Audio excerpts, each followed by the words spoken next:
In this guide, I will be showing you guys how to access and use incognito mode in Claude.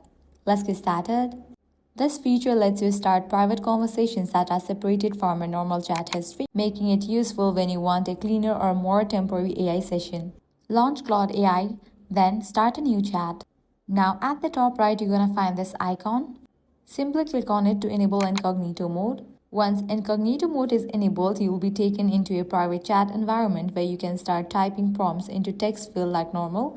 From here, you can choose your preferred language model if multiple options are available. You can also use features like voice mode if supported on a device.